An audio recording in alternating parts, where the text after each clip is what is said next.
What's up, high levelers? It's Andrew, and today we're talking about delinked nodes within the Advanced Workflow Builder. This is what allows us to run parallel or independent workflows within one automation inside of the Advanced Builder. It's really cool, so let me show you how it works.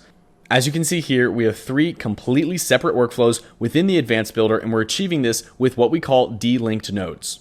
If you remember, instead of calling these triggers and actions inside of the Advanced Builder, we're calling these nodes. And why are they delinked? Well, delinked nodes means that our nodes are essentially not connected to each other in one linear fashion. As you can see, we have three completely separate workflows that aren't touching each other and they aren't impacting each other. But we can successfully save and even publish this to run this automation using these delinked nodes. This means gone are the days of needing multiple workflows to accomplish similar things and having to organize them in folders and having lots of different separate workflows that you have to navigate between. Because now you can have all of those workflows organized in one place within the Advanced Builder.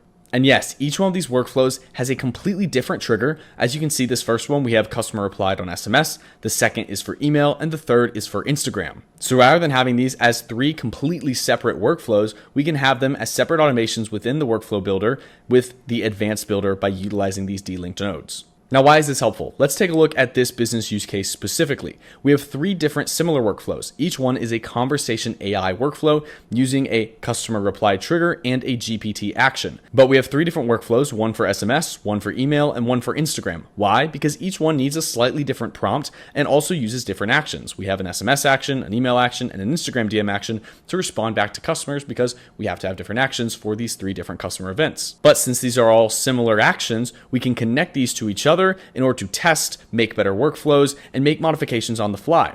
For example, what if we want to test different ChatGPT actions that are writing differently based on our different prompts? This one is asking for a 40-word or less response. This one is asking for a subject. This one's asking for a text. So what if we want to change something? Maybe we want to respond conversationally in email. And rather than having to delete actions or make a new workflow, all we have to do is modify some of our branching in order to make something that works. And now we can play around and test with these different workflows, have them jump between each other, go to connections to make these even more interesting. And we can do so much by utilizing these delinked nodes inside of one automation. And since one contact can go through the workflow and go through different branches, we can see where they're at in multiple workflows at the same time from one view. Let's imagine that a contact is engaging with us on SMS, email, and Instagram. We can see which stage they're at for each one of these at the same exact time by looking at them inside of this automation. We can also view all of our stats at the same time inside this automation. So we can see SMS deliverability and email deliverability. And what if we're trying to compare emails? Well, we can have multiple email flows that are all being compared inside of one automation. And since we're utilizing delinked nodes to keep them all organized in one place, it makes it easier than ever to view stats, organize our workflows, and improve on our automations on a daily basis.